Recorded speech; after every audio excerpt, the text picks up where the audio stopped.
최재철의 공부 어떻게 배우며 살 것인가?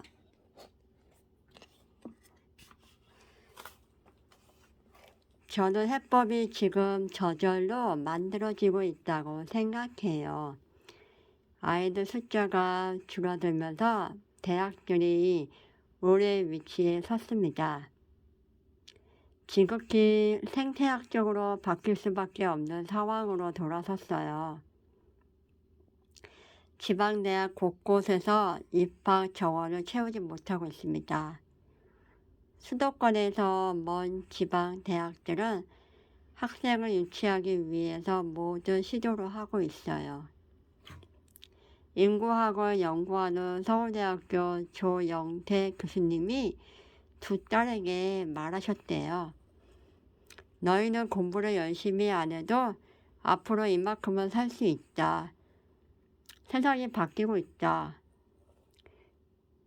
딸들이 이제 막 2~3살인가요? 중고등학생이에요. 큰딸은 그래도 나 열심히 할래. 스카이 가는 건 다를 거야. 이러면서 공부한답니다. 그런데 작은 딸은 그래도 아빠가 원하는 게 뭐야? 라고 묻더랍니다. 고등학교 졸업하고 3년만 놀다 대학 가자. 3년 후면 대학이 학생을 모셔가기 위해서 경쟁을 할 테니까. 너는 쉽게 대학에 가서 좋고 아빠는 돈 안 내서 좋고. 놀다 가라고? 콜. 그러고 둘째는 논답니다. 여행도 다니고 세상 경험도 하고 재미있는 것도 배우고요. 조영태 교수님은 통계를 다루는 분입니다. 숫자를 통해서 명확하게 미래를 보시죠. 그분이 지금 베트남 정부의 인구 정책 고문인데 베트남 정부가 그분의 이론에 맞춰서 경제와 사회를 설계하고 있답니다. 숫자는 예측력이 굉장히 높거든요. 일단 숫자가 바뀌면 세상이 변할 수밖에 없습니다. 저는 곧 조영태 교수님이 예측하는 일이 벌어지리라 확실합니다. 세상이 지금 뒤집어지고 있어요. 대학을 구태여 갈 필요가 없어지는 세상. 대학을 간다 해도 골라서 가는 세상이 드디어 열리고 있습니다. 그렇다고 해도 스카이를 골라갈 수는 없잖아요. 물론 그런데요. 스카이가 언제까지 스카이로 버틸 수 있을까요? 이제 이 질문을 할 때가 왔어요. 다수가 어디로 가느냐에 따라서 스카이는 고립될 가능성이 있죠. 여태껏 스카이 출신들이 세상을 지고 재생산을 해왔지만 지금은 스카이 근처에도 안 가고 2에서 3년 동안 유튜브를 보며 혼자 코딩하다가 구글에 취직할 일이 벌어지고 있습니다. 대학을 안 가고 혼자 배워 스타트업을 하는 친구들도 있고요. 그 인구가 점점 많아지면 주도권이 바뀔 가능성이 크지요. 이미 그런 일이 세계 곳곳에서 벌어지고 있습니다. 4차 산업혁명 시대에 산업 자체가 바뀌기 시작했고 제 아들도 그 길로 들어섰습니다. 제 생각 같으면 녀석이 말도 잘하고 글도 잘 쓰니 대학 교수를 하면 잘하겠다 싶었어요. 명절 때 저희 아버지가 제 아들에게 이 다음에 너는 무슨 교수를 할 거냐? 라고 물었어요. 엄마도 대학 교수, 아빠도 대학 교수, 그리고 유명한 대학을 다니고 있으니까 하신 질문이겠죠? 할아버지, 저는 교수 안 할 거예요. 아유, 그걸 뭐하러 해요? 할아버지 할머니가 한 3분 동안 말씀을 못 하시더라고요. 이제 게임의 룰 자체가 바뀌었다는 거죠? 산업 구조가 기존의 출세 방식뿐 아니라 출세의 의미까지 바꿀 만큼 달라졌다는 판단이신가요? 네, 기성세대가 살던 세상의 시스템은 아이들이 사는 세상의 기준이 아닙니다. 저는 기존 구조가 오래가지 못할 거라 예상합니다. 굉장한 변화들이 여기저기서 일어날 거예요. 그래도 제 아들에게 대학에서 계속 공부해 볼 의향이 없느냐고 물어봤어요. 엄마 아빠 보고 있으면 답답하다고 해요. 실지도 모른다고요. 온종일 밖에서 일하고 집에 와서 저녁에 또 컴퓨터 앞에 앉아서 일한다고요. 요즘엔 제가 골려 먹죠. 야, 너도 밤낮으로 일만 하면서 뭐가 그리 잘났냐? 아들이 말해요. 아빠, 그러지 마. 나 잘하면 40살 이전에 은퇴할 수 있을 거야. 때도 벌어서 남태평양에 가서 놀 거야. 그런데 그런 아이들 중에 진짜 성공해서 꿈을 이루는 아이들이 많아졌습니다. 여기저기서 툭툭 튀어나오기 시작하면 세상이 바뀔 수밖에 없겠죠? 빌 게이츠와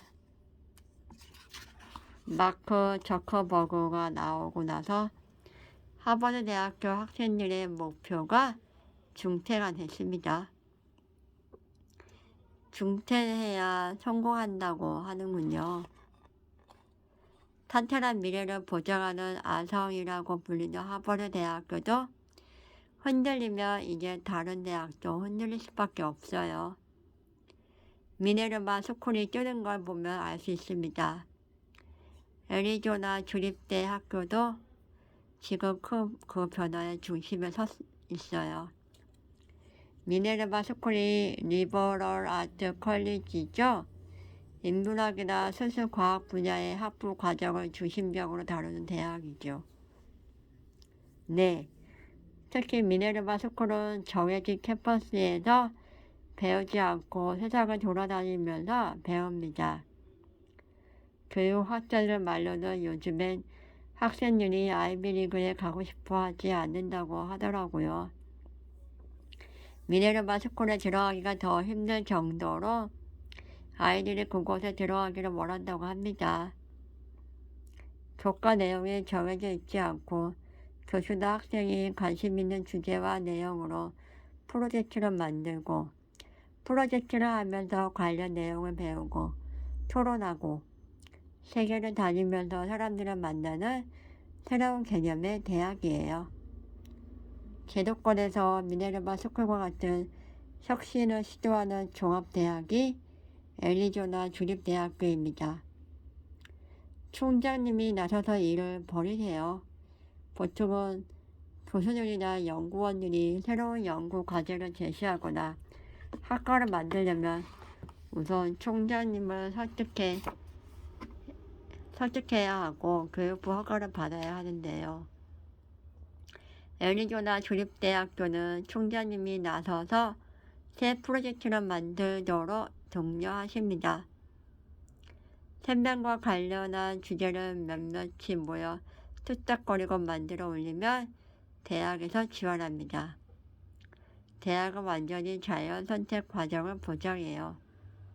프로젝트가 잘 진행되면 장기 프로젝트로 선정하여 지원하고 실패하면 없애고 또다시 시도하도록 독려하고요. 지난 10여 년 동안 미국의 많은 대학이 예상했어요. 애리조나 주립대학교도 저러다가 망할 거라고.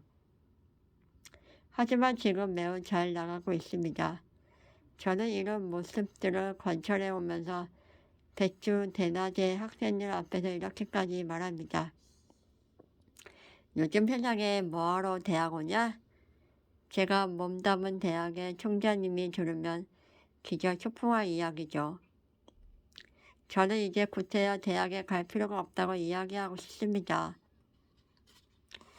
혹시 예술이나 코딩을 하려는 아이들에게 할 수 있는 말이 아닐까요? 누구에게나 해당합니다. 하지만 어떤 의미에서는 대학을 무지무지 여러 번 가야 할 겁니다. 수명이 엄청나게 길어졌잖아요. 95세나 되어서 죽을 텐데 60세에 은퇴하고 35년을 아무것도 하지 않고 버틸 수는 없죠. 얼마 전 조영태 교수님을 만날 일이 있어 제가 2005년에 낸 책 당신의 인생을 이모작 하나를 건네줬어요. 그날 저녁에 전화가 왔습니다. 교수님, 뭐 하시는 분이세요? 생물학자 맞아요? 생물학자가 어떻게 15년 전에 이런 생각을 했느냐면서 제 예견이 꽤 많은 부분에서 맞아떨어지고 있다고 하셨습니다. 그 중 하나가 바로 인생 이모작이라는 개념이에요. 자식을 키워서 떠나보낸 뒤 제 삶이 하루아침에 달라지더라고요. 자식을 위해서 살았던 게 분명했습니다. 옛날 어른들 같으면 그러다가 몇 년 후에 돌아가셨지만 우리는 자식이 떠난 시기부터 살아온 만큼 더 살아야 하죠. 이건 잉여 인생이 아니다. 이를 위해서 또 준비해야 한다. 저는 대학을 7번, 8번 다녀야 한다고 주장합니다. 피터 드리커 선생님이 배워서 써먹고 또 배워서 써먹는 시대가 온다고 하신 말과 맞물립니다. 지식의 유효 기간이 짧아지고 있어요. 20대 초에 배운 알량한 전공 지식으로 95세까지 우려먹는 것이 기본적으로 불가능해졌습니다.